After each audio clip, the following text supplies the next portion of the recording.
जी बिल्कुल, और देखिए यही कारण है कि सुप्रीम कोर्ट ने खुद ही सुमोटो लेते हुए इस पूरे मामले की जो जांच है, एक तरीके से सुनवाई करने का जो फैसला है वो लिया था। अब से थोड़ी देर बाद वो सुनवाई शुरू भी हो जाएगी। कोलकाता हाईकोर्ट ने एक केस में बरी कर दिया था, उस पर सुप्रीम कोर्ट ने बोल दिया कि आप इतने एक तरीके से इन मामलों को संवेदनशीलता इसकी समझनी चाहिए, लोगों के सेंटिमेंट्स को समझना चाहिए कि इस तरीके के फैसलों देने से जज को खुद को बचाना चाहिए। तो ये फैसले दिए गए हैं। लेकिन दूसरी तरफ जो मुद्दा अभी करंट में चल रहा है, जिसको लेकर कोलकाता पर हर किसी की नजर है, महिला सुरक्षा को लेकर, रात में काम करने वाले डॉक्टर, नर्सेज, फीमेल को लेकर, सड़कों पर निकलने वाली महिला को लेकर, राज्यपाल खुद दिल्ली में है, प्रेसिडेंट से मुलाकात कर रहे हैं, इसीलिए कर रहे हैं ताकि वुमेन्स इन बंगाल कैसे सेफ हो सके, सिक्योर हो सके, उनके लिए हम क्या कुछ बेहतर कर सकते हैं। तो हर तरफ से कोलकाता को सुरक्षित बनाने की जो कवायद है वो तेजी से चल रही है। लेकिन हो क्या रहा है, रियलिटी क्या है, ग्राउंड क्या है, वो ये है कि सीबीआई भी इस पूरे मामले को इन्वेस्टिगेट कर रही है। लेकिन पूर्व प्रिंसिपल संदीप घोष काफी बड़ा नाम,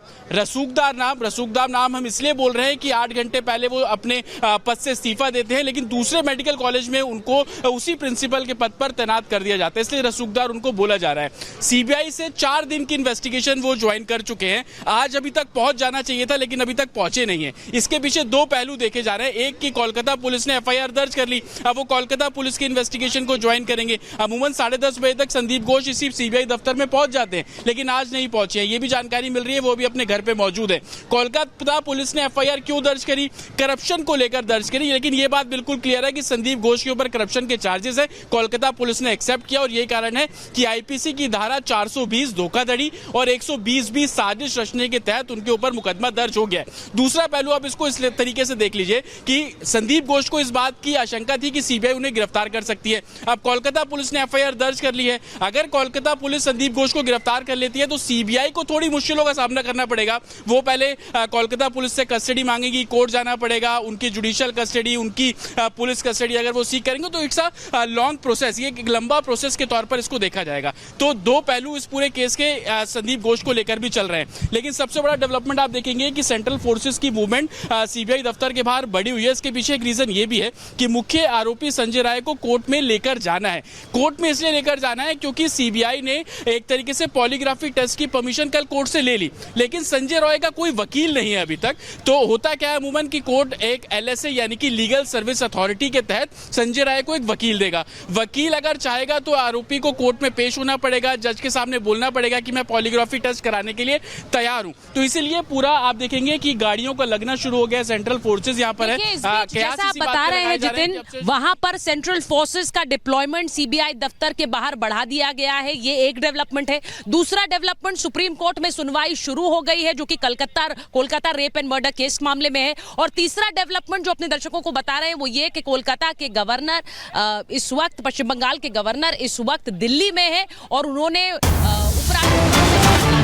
आज वो गृह मंत्री अमित शाह से भी मुलाकात करेंगे। तो पश्चिम बंगाल के गवर्नर जो कि दिल्ली पहुंचे कल देर रात और आज उन्होंने उपराष्ट्रपति जगदीप धनखड़ से मुलाकात की है। अब हमारे दर्शकों को याद है, पता है कि जगदीप धनखड़ पश्चिम बंगाल के गवर्नर रह चुके हैं, तो ये भी एक तरह का एक बैकग्राउंड है जो दोनों ही नेताओं को जोड़ता है। और इसीलिए आज जब गवर्नर यहाँ पहुंचे तो वो सीधे पहले वाइस प्रेसिडेंट से मिलने गए हैं और जगदीप धनखड़ से उन्होंने मुलाकात की है और उसके बाद वो जाएंगे गृह मंत्री अमित शाह से मुलाकात करने। इन सब के बीच पश्चिम बंगाल की जो कानून व्यवस्था है उसे लेकर सवाल बने हुए हैं और उसी परिदृश्य में गवर्नर इस वक्त दिल्ली में मुलाकात कर रहे हैं वाइस प्रेसिडेंट से।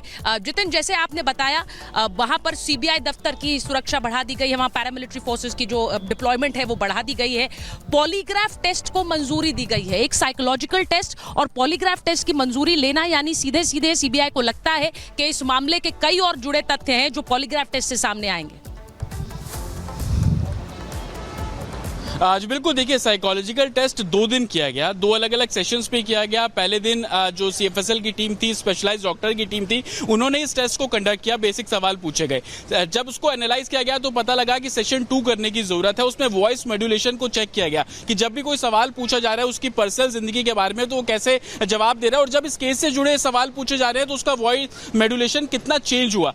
सीएफएसएल को, स्पेशल डॉक्टर्स को लगा कि कुछ तो छुपा रहा है और यही कारण था कि सीबीआई कल दिन में ही कोर्ट पहुंच जाती है, जो कि सियालदा कोर्ट कोलकाता के अंदर ही मौजूद है। वहां पर अर्जी डाली गई कि हमें पॉलीग्राफी टेस्ट कराना है। पॉलीग्राफी को एक दूसरे टर्म में लाई डिटेक्टर टेस्ट भी बोला जाता है। हालांकि कोर्ट ने परमिशन सीबीआई को दे दी है, जिसके बाद तमाम जो प्रोसेस है वो शुरू किया गया। और जैसा कि मैं आपको बता रहा था कि संजय राय का कोई वकील नहीं है, तो कोर्ट ने यह भी बोला कि लीगल सर्विस अथॉरिटी जो सरकारी वकील है वो संजय राय को दिया जाए। अमूमन जो आप सिक्योरिटी देख रहे हैं वो इस लिहाज से भी है कि आपसे कुछ देर बाद संजय राय को कोर्ट में ले जाया जा सकता है। उनके वकील अगर बोलेंगे कि उनके सामने उसकी रजामंदी होनी चाहिए, क्योंकि पॉलीग्राफ टेस्ट कराने के लिए आरोपी की भी रजामंदी जरूरी है और कोर्ट की भी रजामंदी जरूरी है। कोर्ट ने दे दिया। अगर वो चैलेंज करता है वकील कि नहीं, आरोपी को मेरे सामने बुलवाइए कि वो ये टेस्ट देने के लिए तैयार है, तो ऐसी इस परिस्थितियों में संजय राय को कोर्ट में, सियालदा कोर्ट में पेश किया जाएगा। जिसके बाद ये जानकारी मिल रही है कि दोपहर बाद या शाम तक पॉलीग्राफी टेस्ट की जो एक तरीके से प्रक्रिया है वो शुरू कर दी जाएगी। कैसे होता है ये टेस्ट वो भी मैं आपको जल्दी से बता देता हूं। इसके अंदर सवाल पूछे जाएंगे, कुछ मशीन्स उसके हाथ पे, उसकी हृदय की जो गति है, हार्ट बीट किस तरीके से चल रही है, जवाब देते हुए उसका जो ब्रीथ प्रोसेस है वो किस तरीके से हो रहा है, और यही तमाम जो पैरामीटर्स हैं इसको ग्राफ के तौर पर मशीनों पे चेक किया जाता है। अगर किसी सवाल पर वो ग्राफ बिल्कुल कुल मिलाकर जो आप बात बता रहे हैं जितिन, सीबीआई की जो जांच का दायरा है वो काफी हद तक बढ़ गया है। साइकोलॉजिकल टेस्ट आपने कहा 2 बार हुए हैं, अब पॉलीग्राफ टेस्ट होना है। वहीं संदीप घोष से भी पूछताछ लगातार जारी है। ये सब इसलिए हो रहा है कि उस दिन, उस रात रेप और हत्या के जो राज हैं वो सामने आ सके। आखिर संजय रॉय के साथ और कौन कौन लोग इस हत्या में, इस दरिंदगी में शामिल थे, वो सच भी उजागर हो सके। एक रिपोर्ट देखिए।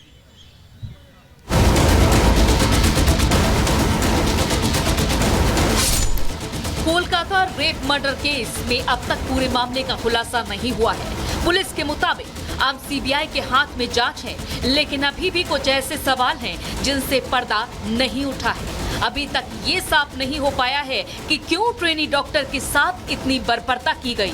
क्या इस हत्या के पीछे कोई बड़ी साजिश तो नहीं थी?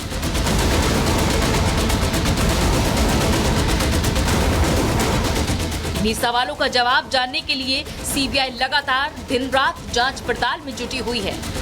पूर्व प्रिंसिपल संदीप घोष से भी सीबीआई लगातार सवाल जवाब कर रही है। अब तक 62 घंटे की पूछताछ हो चुकी है और इस बीच सूत्रों का दावा है कि पूर्व प्रिंसिपल से पूछताछ के दौरान सीबीआई को कई चौंकाने वाले सच पता लगे। पूर्व प्रिंसिपल ने 9 अगस्त को सुबह 7 बजे अपने एक विश्वास पात्र सहयोगी के माध्यम से पता लगाया कि पीड़ित का शव सेमिनार रूम में पड़ा हुआ था। इसके बाद कई लोग सेमिनार हॉल में घुस गए। पूरी घटना के बारे में जानने के बाद संदीप घोष ने एक बैठक की। पुलिस को बहुत देर से मामले की जानकारी दी। अब तक की जांच पड़ताल और पूछताछ में सीबीआई को इस वारदात के पीछे एक बड़ी और गहरी साजिश नजर आ रही है। यही वजह है कि 10 से ज्यादा बार सीबीआई की अलग अलग टीमें अस्पताल का निरीक्षण करने और सेमिनार हॉल से सबूत जुटाने पहुंच चुकी है। ये सब इसलिए क्योंकि मौकाई वारदात को सुरक्षित नहीं रखा गया। सेमिनार हॉल के पास रेनोवेशन करवाया गया, जो इस वारदात में सबसे बड़ी लापरवाही है। सेमिनार हॉल में मल्टीपल फुटप्रिंट मिले हैं। इतना ही नहीं, कुछ डॉक्टर से भी पूछताछ हो रही है जो इस मामले में शामिल हो सकते हैं। कुछ जूनियर डॉक्टर भी सीबीआई के रडार पर हैं, जो इस वारदात के खुलासे में अहम रोल निभा सकते हैं। दरअसल सीबीआई की टीम डॉक्टर बेटी रेप कांड में छोटे से छोटे सुराग को जुटाने में लगी है, जिससे इस मामले की सच्चाई को सामने लाया जा सके। Bureau report, Republic Bharat. तो आपको हमने बताया कि सीबीआई पूछताछ कर रही है संदीप घोष से, वहीं राज्य सरकार ने भी केस दर्ज कर दिया है। लेकिन संदीप घोष आखिर क्या कुछ छुपा रहे हैं, क्यों सवाल खड़े हो रहे हैं, बता रहे हैं आपको सलोनी। बिल्कुल सुचरिता, आप लगातार वहां सुप्रीम कोर्ट से अपडेट दे रही है। संदीप घोष को लेकर सवाल क्यों है? दरअसल 9 अगस्त को सुबह 7 बजे घटना का पता चलता है। पूर्व प्रिंसिपल संदीप घोष क्या छुपा रहा है, ये सभी जानना चाहते हैं। करीबी सहयोगी से घटना के बारे में जानकारी मिलती है और उसके बाद उसके बाद घटना के बाद कई लोग सेमिनार हॉल में घुस जाते हैं, वहां पहुंच जाते हैं। संदीप घोष ने घटना के बाद एक बैठक भी की थी। इसके बाद एक बैठक की और संदीप ने पुलिस को बहुत देर से जानकारी दी। तुरंत जानकारी उनकी तरफ से नहीं दी गई, जबकि घटना जब हुई थी तो तुरंत फोन करना चाहिए था।